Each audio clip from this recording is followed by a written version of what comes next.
There's a strange silence that follows after someone praises you. For a few seconds, you feel seen, appreciated, and then it fades almost too quickly. You start wondering, will they still think the same tomorrow? And that's how it begins. Again, the endless search for validation. I used to think approval meant acceptance, that when others appreciated me, it meant I was enough, that if someone said, "You're doing great," it must be true. But I didn't realize how much of my peace depended on their words.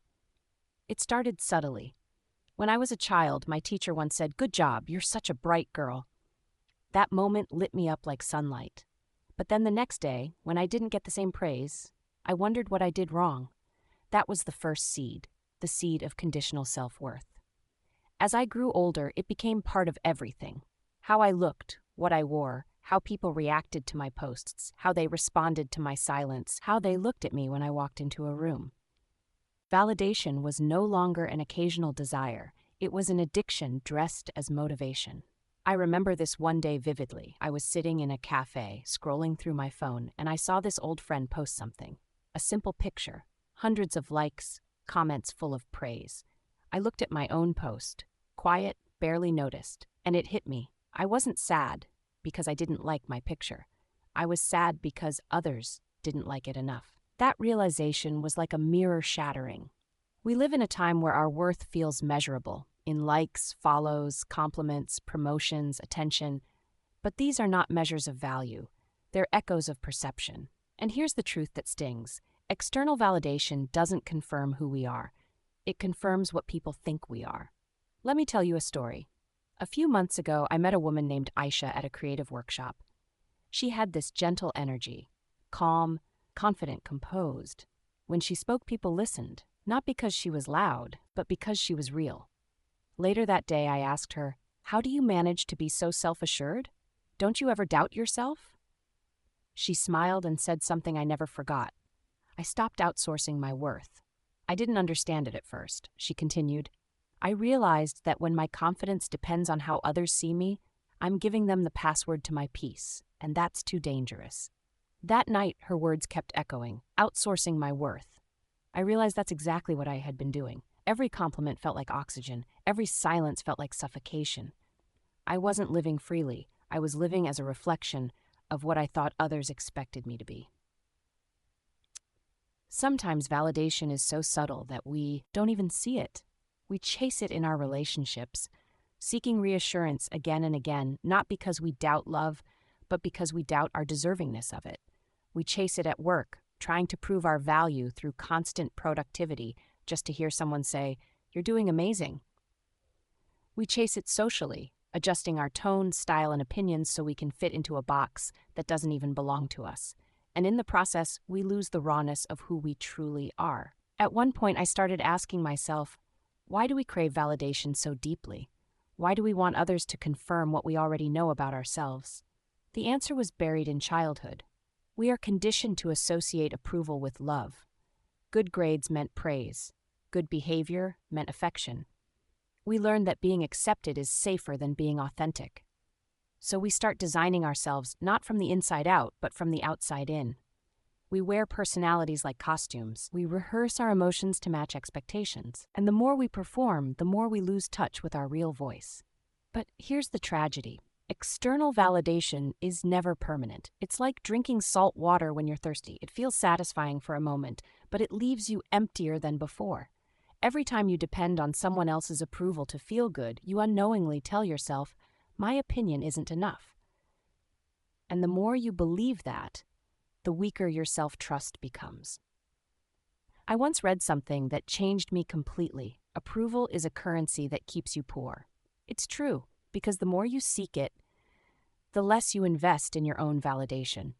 You stop asking yourself, "Do I like who I'm becoming?" and start asking, "Do they like who I'm pretending to be?" Let me share a small personal story. There was a time when I used to post content constantly, quotes, thoughts, photos, and if a post didn't get attention, I'd delete it within hours. It wasn't about expression anymore, it was about evaluation. Then one day, I asked myself, would I still create this if no one was watching? The answer was painful, no, because somewhere I had stopped doing it for me, so I paused. I stopped posting for a month. I wrote, painted, reflected, privately. No likes, no hearts, no comments, just silence. And in that silence, I rediscovered something beautiful, the joy of doing things for the sake of doing them, not for applause.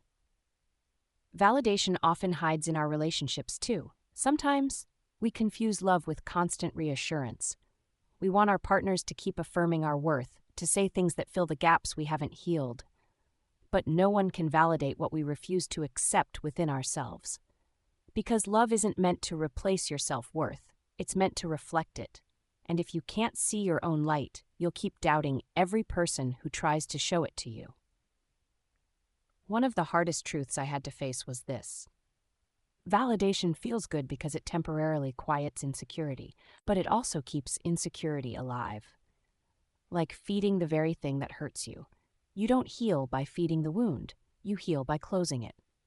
When you start realizing that, you begin to notice how people live their entire lives seeking acknowledgement from others, buying things they don't need, posting lives they don't actually live, and saying words they don't even believe, all just to hear someone say, "You're enough." But the truth is, you've always been enough. It's just that no one taught you to believe it without evidence. There's a quote I once whispered to myself when I was breaking. Validation is the drug, self-acceptance is the cure. When you let go of that need, not instantly but slowly, you start breathing differently. You stop overanalyzing every silence. You stop seeking permission to exist loudly. You start realizing the validation you truly need isn't from the world, it's from your own soul. That night, after talking to Aisha, I wrote something in my journal. From today, I will stop chasing confirmation from others. I will become the woman who validates herself.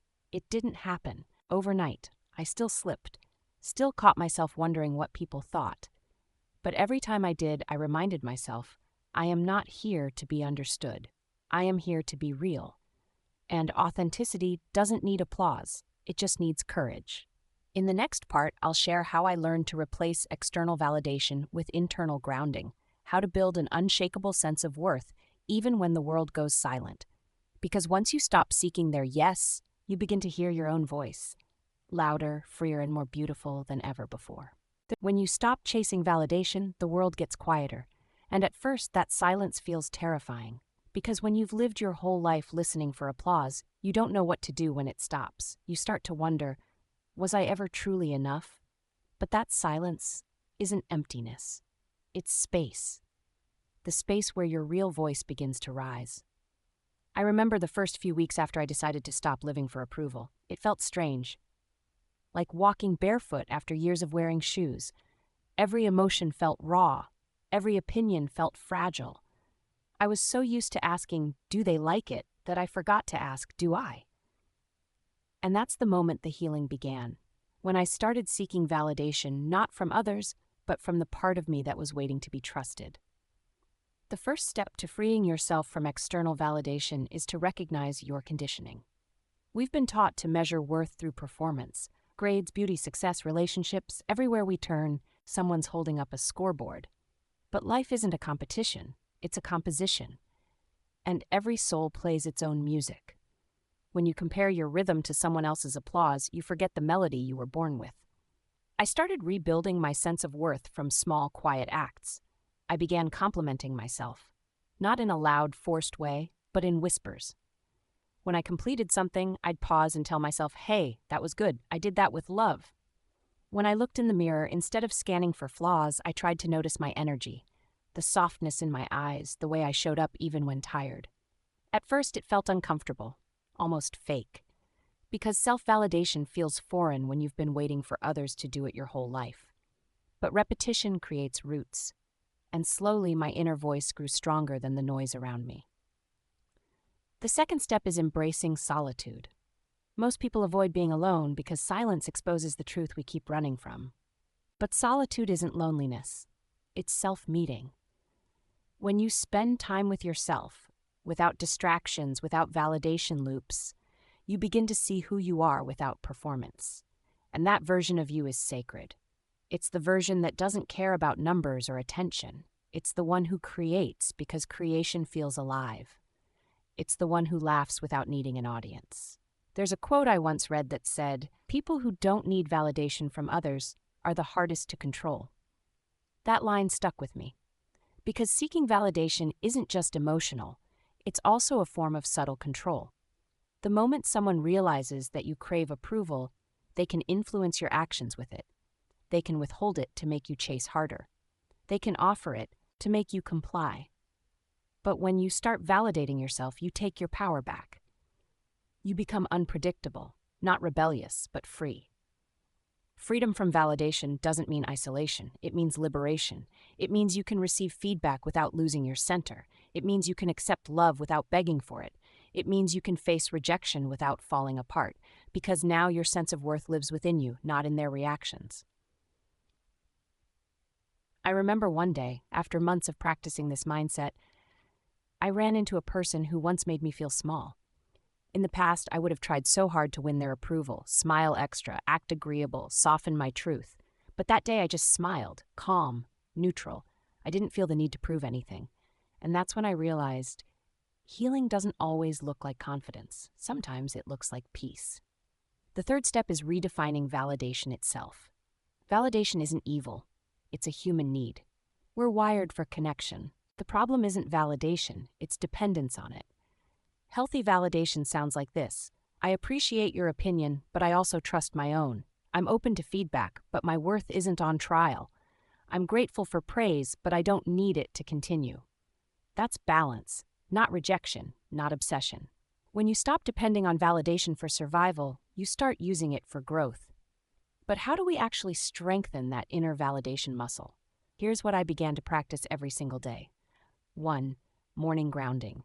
Before checking my phone, I ask myself, what do I need from me today? Not from the world, from me. It could be patience, gentleness, focus, or courage, and then I make it my responsibility to give it to myself. 2. Honest journaling. I stopped writing for perfection and started writing for truth.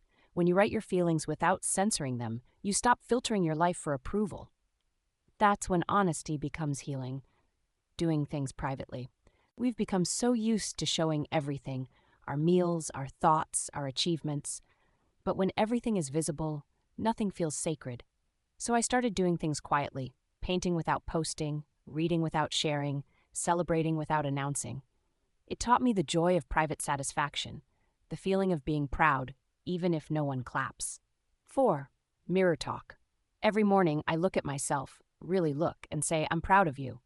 Even on days I don't believe it, I say it anyway, because words shape energy, and eventually your heart starts believing what your lips repeat. The more I practiced this, the less anxious I became about opinions. Criticism stopped feeling like an attack. It became information. Praise stopped feeling like oxygen. It became appreciation. And in that balance, I found freedom. There's something magical that happens when you stop begging for validation. You become magnetic. People sense your groundedness. They feel safe around your authenticity. Because your energy says, I don't need your approval to be kind, and I don't need your applause to be valuable. That's the kind of confidence that can't be faked. But let's be honest, it's not a straight path. There will still be days when you crave acknowledgement, days when silence feels heavy, days when you question your worth again. And that's okay. Healing isn't deleting your old patterns. It's learning to not let them drive your life anymore. When you catch yourself craving validation, pause and ask, what part of me needs comfort right now? Usually it's the inner child, the one who wanted to be seen, to be told she's enough. Don't shame her. Love her. Whisper to her, I see you now. You're safe. You don't have to prove anymore. That's how reparenting begins. I remember a moment that changed me deeply. I was sitting alone on my balcony one evening. No music, no phone, just the sound of wind. And I realized for the first time in years, I didn't feel the urge to be seen. I didn't need anyone to validate what I was doing. I just was. That peace felt unfamiliar but divine, like coming home to myself after a long journey. We often talk about finding purpose, success, love, but maybe the greatest purpose is self-acceptance. Because once you truly accept yourself, everything else flows differently. Decisions become easier. Relationships become lighter. You stop negotiating your worth. And when someone tries to make you doubt yourself, you simply smile, because you know your value isn't up for debate. So whose validation should you truly seek? Not society's, not strangers, not even loved ones. The only validation that matters is from your conscious self, the one who watches you in silence, who knows your struggles, who sees your growth when no one else does. When that version of you says, "I'm proud of how far you've come," that's real validation, because it's born from truth, not approval.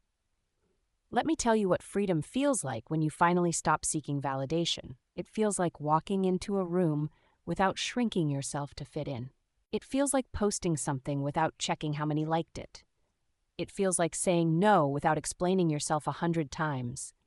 It feels like wearing what makes you happy, speaking your truth, and sleeping peacefully, because you're no longer auditioning for acceptance. You're just being. Sometimes I think about that younger version of me, the one who used to refresh her phone for likes, who used to replay conversations in her head just to analyze if she sounded good enough. I wish I could hug her and say, "You were always good enough. You just didn't know you didn't need to prove it." And maybe that's what I'm doing now, living in a way that makes her proud. If you're watching this and you've been craving validation from your parents, your friends, social media, or the world, I want you to pause for a second. Place your hand on your heart and say this with me. I am enough even when unseen. I am worthy even when unpraised. And I don't need permission to exist freely. Say it again. Say it until it feels real, because one day it will. And on that day, you'll stop chasing validation and start living as validation itself. Because when you finally learn to approve of yourself, you become unstoppable. You stop chasing light and start realizing you are the light.